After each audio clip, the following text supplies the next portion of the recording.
ఏం పేరేనా నీ పేరు? నా పేరు కిరణ్ పాల్ వేలేరు. ఎవరైనా? కిరణ్ పాల్ వేలేరు. కిరణ్ పాల్ ఏం చేస్తారు? నేను అంటే గ్రాడ్యుయేట్, వాళ్ళు ఒకటి రియల్ ఎస్టేట్ చేస్తున్నాను. ఓకే, ఎట్లా ఉంది మరి కొత్త గవర్నమెంట్ వచ్చిన తర్వాత రియల్ ఎస్టేట్? రియల్ ఎస్టేట్ అంటే ఇక 0.0 నేను చెప్పుకునే అవసరం లేదు. అంతేనా? ఎందుకంటే ఐటీ కారిడార్స్ ఎట్లా మనకు మైనస్లో ఉన్నాయని ఇప్పుడు అప్పుడు కేటీఆర్ గారు ఏ విధంగా ఒక విద్యావంతుడు కాబట్టి చాలా వరకు ఆయన విదేశాలలో తిరిగి కూడా మనకు పెద్ద పెద్ద కంపెనీలను ఇక్కడకు తీసుకురావడం జరిగింది. ఇప్పుడు చూసుకున్నట్లయితే 0.0లో కంపల్సరీ రియల్ ఎస్టేట్ పడిపోయింది.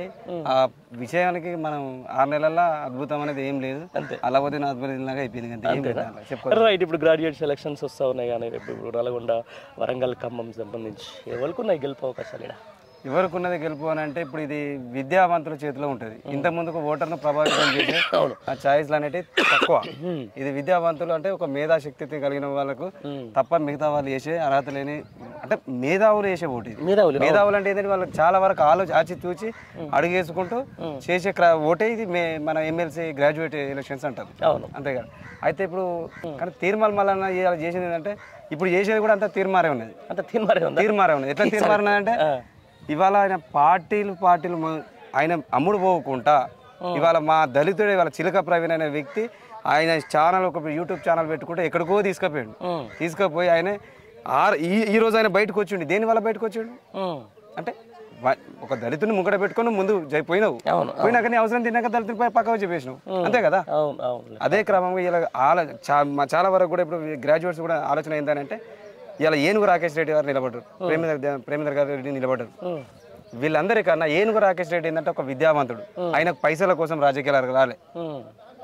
ఆయన ఒక సామాన్య రైతు కుటుంబంలో పుట్టిన వ్యక్తి. మన వంగపాడు గ్రామం. ఆయన సామాన్య రైతు కుటుంబంలో ఉన్న వ్యక్తి. ఆయన ఎక్కడో విదేశాలలో 15 లక్షలు 20 లక్షలు ఒక నెలకు సంపాదించుకునే వ్యక్తి ఈరోజు ఎందుకు వచ్చిండు అని అంటే నేను పుట్టిన గడ్డ నా వరంగల్కు నేను ఏదో ఒక సేవ చేయాలి. ఆ సేవ ఏ విధంగా చేయాలి, ఎట్లా చేయాలి, ఏ విధంగా నాకు అదే అవుతుంది అని అంటే ఈరోజు ఆయనకు మన పార్టీ కేసీఆర్ గారు కావచ్చు, మా పల్లా రాజేశ్వర రెడ్డి గారు, మా నాయకులు పల్లా రాజేశ్వర రెడ్డి గారి చొరవతోనే వారికి ఈరోజు ఎమ్మెల్సీకి అవకాశం కల్పించినందుకు ధన్యవాదాలు. వారు ఈరోజు ఖచ్చితంగా అఖండ విజయాన్ని సాధించబోతున్నారు. విద్యావంతులు ఎక్కడ చూడండి మీరు, పార్టీలకు అతీతంగా విద్యావంతులు కూడా మొత్తం ఏనుగు రాకేష్ రెడ్డి గారి వెంబడి ఉంటారు కూడా. ఎందుకంటే మేము డెబిట్లో ఆయన బీజేపీలో ఉన్నప్పుడు నేను డెబిట్లో నేను కూడా ఆయనకు ఒక ఫ్యాన్, బిగ్గెస్ట్ ఫ్యాన్. ఎందుకంటే డెబిట్లో ఆయన ఒక పార్టీలను అతీతంగా డిస్కషన్ వస్తే పార్టీలకు అతీతంగా డిస్కషన్ చేసి ఒక సమస్యను ఏ విధంగానైతే మనం మాట్లాడితే దానికి మనకు సొల్యూషన్ అనేది వస్తుందని ఆ విధంగా మనం ప్రతి ఒక్క దానికి ఆన్సర్ చాలా చక్కగా చెప్పేవాడు. కాబట్టి ఆయనకు చాలా వరకు కూడా ఫ్యాన్స్ ఉన్నారు.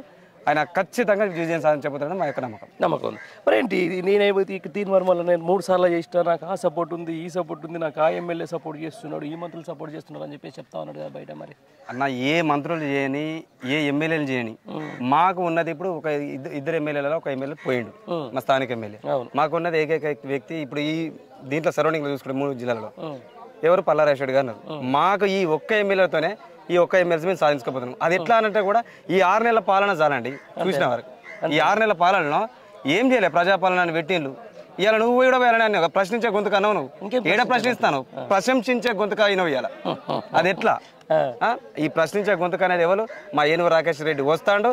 ఇవాళ ఏనుగు రాకేష్ రెడ్డి గెలవకపోతే నాకు జరిగే నష్టం ఏందని మేము చెప్పగలుగుతాం. ఎందుకనంటే ఏనుగు రాకేష్ రెడ్డి గెలవకపోతే ఒక ప్రశ్నించే గొంతుకను కోల్పోతాం మనం.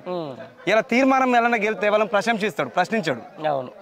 అదే ప్రభుత్వంలో డిఫాల్ట్ అని మేము ఎత్తి చూపడానికి ఏనుగు రాకేష్ రెడ్డి వారి యువ రక్తం అట్లాంటి యువ రక్తం ఖచ్చితంగా అవసరమని మేము భావిస్తున్నాం.